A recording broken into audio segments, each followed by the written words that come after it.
नमस्कार, वंदे मातरम। मैं हूं श्याम गिरी। आप देख रहे हैं हमारा चैनल मुद्दा भारत का। मुद्दा भारत का यानी मुद्दा आपका। आज का हमारा मुद्दा है गिरीश बापट जी। जी हाँ, पुणे के सांसद भाजपा नेता गिरीश बापट जी का निधन हो गया। उनके बारे में हम चर्चा करेंगे। हमारे सहयोगी यानी सतीश जी उनके बारे में जानेंगे कि किस तरह के नेता थे और किससे कितना नुकसान हुआ है राजनीति को। सर, हम अपने चैनल की तरफ से अपने माध्यम से गिरीश बापट जी को श्रद्धांजलि अर्पित करते हैं, उनको नमन करते हैं, उनकी आत्मा को शांति मिले। सर, उनके बारे में थोड़ा बताइए। सर, गिरीश बापट जी को 1983 से राजनीति में मतलब नगर सेवक, फिर विधायक, फिर सांसद, कितने बड़े नेता थे सर। धीरे धीरे जमीनी स्तर से जुड़े हुए थे मेरे लगता है। सर वो कैसे है ना, वो लोक सेवक और लोक प्रतिनिधि करके वो लोकप्रिय थे, लोक सेवक थे। उनकी वृत्ति भूमिका वो हमेशा लोक सेवा की रही। वो भारतीय जनता पक्ष के शीर्षस्थ नेताओं में कभी नहीं रहे जी, जबकि वो 5 बार विधायक भी रह चुके, खासदार हुए, मंत्री भी हुए थे जी। मगर जो टॉप 5 नेता रहते हैं भाजपा के, उसपे उनका टॉप चेहरा जो बोलते हैं नहीं हुआ, क्योंकि 2 चीजें थी उनके इसमें। एक तो मुंडे के जमाने से महाराष्ट्र में बीजेपी जो है जी, वो ओबीसी लीडरशिप को प्रमोट कर रही थी, एक्सेप्ट फडणवीस ये एक एक्सीडेंट हो गया, ब्राह्मण। नहीं तो जनरली बीजेपी की पॉलिसी ऐसी थी कि ब्राह्मणों को इतना महत्व नहीं देने का, इसीलिए बापट जी को वो नेता गण में ज्यादा महत्व नहीं दिया गया।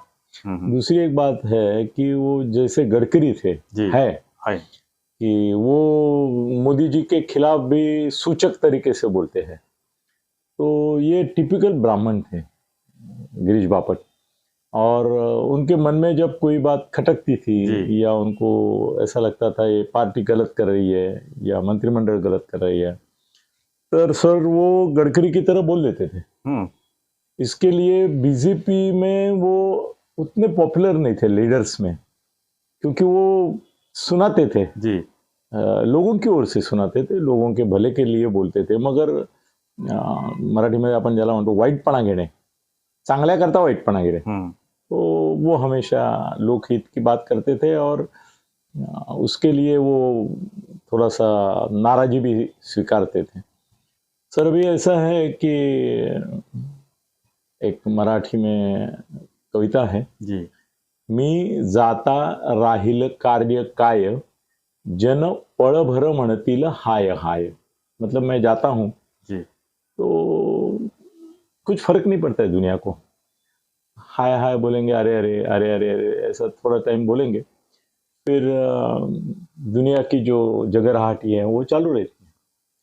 तो उन्होंने तो कविता में आगे तो बोला है कि रामकृष्ण ही आले गेले, ऐसे कई राजा आए, कई अवतार हुए, वो भी आए और गए, दुनिया चलती रहे। तो अभी बापट साहब को श्रद्धांजलि अर्पित करते समय सर कैसे है ना, बापट साहब कैंसर से बहुत पीड़ित थे और ये दिख रहा था कि ज्यादा से ज्यादा 1 महीना 2 महीना निकालेंगे, उससे ज्यादा नहीं निकाला। जब कस्बा के चुनाव में तो बीजेपी ने वो निर्दयता दिखावी कि उनको लेके आए, हॉस्पिटल से गैस सिलेंडर के साथ लेके आए, वो बहुत गलती थी बड़ी।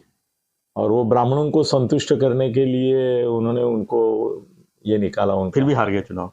हाँ, वो तो हारना ही था उनको। तो ऐसा है कि अभी संजय ने बोला है कि बापट साहब की तबीयत जब से उनको ये शामिल किया गया और उसने तो बोला है धिंड निकाली इतने बीमार आदमी की, तो उसकी वजह से तब से उनकी तबीयत जो है और बिगड़ती गई जी। वैसे आज नहीं तो कल वो जाने वाले थे, वो तय था। अभी ऐसा है ना कि बोलना अच्छा नहीं लगता है, मगर मीडिया जो है वो मीडिया है। सर अभी 2 चीजें मीडिया के ऊपर अभी 1 घंटे भर में आ जाएगी। उसमें से एक चीज ये रहेगी कि क्या बापट के संसदीय क्षेत्र के लिए उपचुनाव होना ही है, अभी समय है, 1 साल बचा है। और उसके साथ साथ ये भी चर्चा हो रही है कि क्या वायनाड का भी उपचुनाव उसी समय होगा, क्योंकि राहुल गांधी की जगह, क्योंकि वो भी अभी निष्कासित है और ये निवर्तले है। तो दोनों जगह एक जगह एक टाइम लेनी पड़ेगी उनको, तो क्या दोनों का एक समय आ जाएगा। दूसरी एक चर्चा शुरू हुई है, वो चर्चा में मैं थोड़ा ज़्यादा जानकारी रखता हूँ जी करके दूसरे लोगों ने बोलने से पहले मैं बोल देता हूँ। मेरे बोलने के बाद सर कई बार अपना मुद्दा भारत का देख के चैनल वाले भी अपने न्यूज़ उठाते हैं। बिल्कुल। तो ऐसा है कि अभी चुनाव तो होने हैं, उपचुनाव होना ही है, तो उम्मीदवार कौन रहे?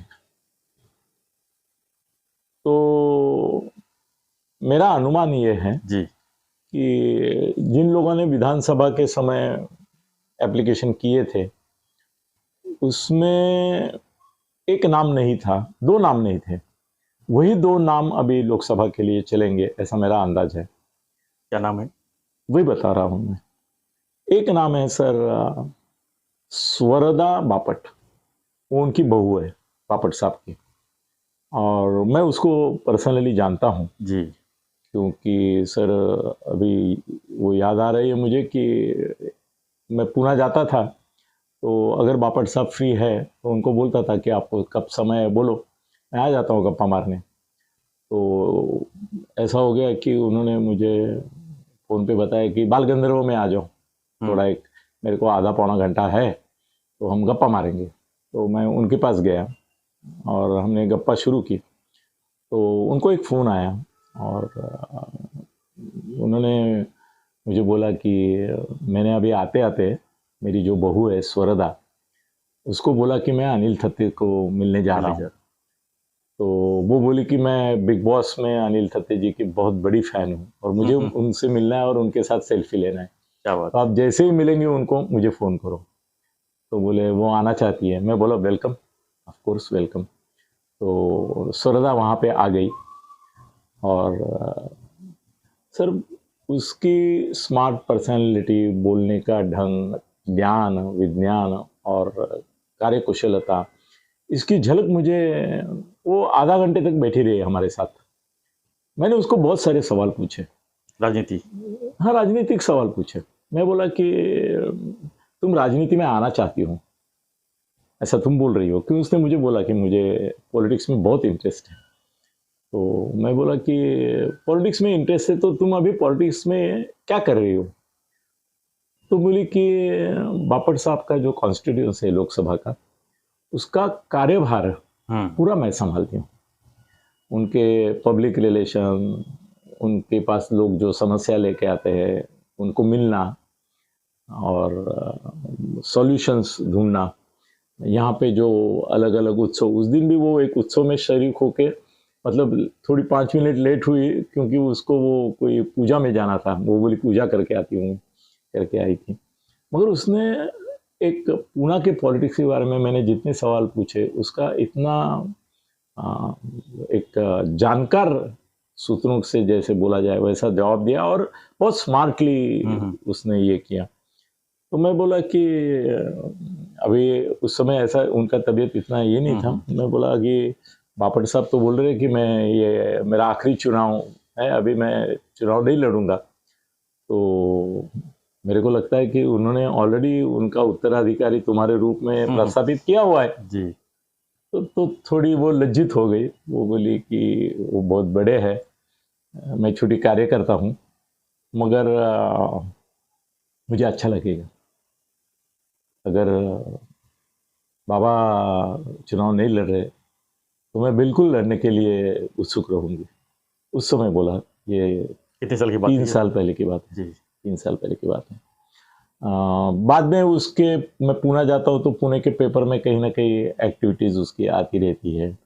एक दिन वो और उसके हस्बैंड मतलब गिरीश बापट के बेटे, वो मुझे एक होटल में मिले, वहाँ पे भी हम एक साथ ही बैठे, खाना खाया, गप्पा मारे। तो मेरे को बेटा इंटरेस्ट नहीं लगा आपको?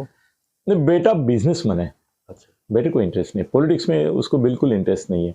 उसने उसी दिन मुझे बोला, वो बोला कि पॉलिटिक्स इसका काम है, मैं बिजनेसमैन हूँ।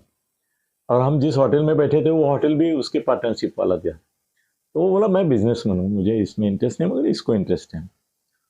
तो दूसरे एक तो देखो, ये मुक्ता टिळक के निधन के बाद टिळक फैमिली से टिकट देने की जरूरत थी बीजेपी में, उन्होंने नहीं दिया। वो चंद्रकांत पाटिल, दादा पाटिल ने बहुत ही जोर से हट पकड़ा कि मैं नहीं नहीं नहीं नहीं नहीं नहीं, जो भी हो जाए, गिर जाए तो भी वारना नहीं, मगर मैं टिकट टिळक के फैमिली में नहीं दूंगा। और वो बोले कि टिळक फैमिली का सोशल कंट्रीब्यूशन क्या है, योगदान क्या है, खाली वो उनके बेटे और हस्बैंड है करके उनको टिकट देना है क्या वगैरह। बहुत मतलब फडणवीस से पंगा लिया उन्होंने और एक पुराना सीट खो दिया उन्होंने। सर मेरे को तो कभी कभी लगता है कि फडणवीस साहब भी होशियार है। ये चंद्रकांत दादा पाटिल ने इतना जिद किया और उसको टिकट दिया हेमंत रासने को, तो शायद फडणवीस साहब ने भी बोला होगा अपने लोगों को गिरने दो इसको, इसकी जरा चंद्रकांत पाटिल की नाक कटने दो। ऐसा भी क्या होगा, करेंगे नहीं करेंगे वो बात अलग है, मगर राजनीति है, वो कुछ भी हो सकता है। तो चंद्रकांत पाटिल तो मुंह के बल गिर गए उसमें, मगर अभी भी उनका वो जो ये है वो जाएगा कि नहीं जाएगा मुझे मालूम नहीं। मुझे जो अंदाजा है उसके हिसाब से चंद्रकांत दादा पाटिल एक और नाम आगे कर रहे हैं। वो भी आदमी उतना ही उत्सुक है और वो सक्रिय है और खुद को नेता समझता है और नेतागिरी करता भी है। वो एक समय खासदार भी था, उसका नाम है संजय काकड़े। ओके, पुणे का बड़ा बिजनेसमैन है। Basically he is a multi billionaire, मतलब अनाप शनाप पैसा उसके पास है। और उसकी भी एक खासियत है, जैसे बापट साहब की खासियत थी या गडकरी साहब की है कि सरकार के साथ होते हुए, रूलिंग पार्टी में होते हुए भी वो रूलिंग पार्टी की खामियां निकालेंगे। ये संजय काकड़े फेमस किस लिए मालूम है?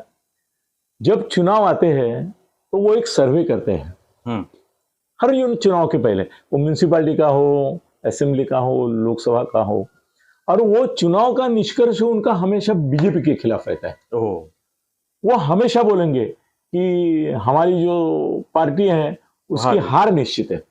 उनको क्या आनंद मिलता है उसमें मालूम नहीं, क्योंकि ये तो सर्वे मैनेज होते हैं, मैनेज सर्वे, उसमें ये भी दिखा सकते हैं वो भी दिखा सकते हैं।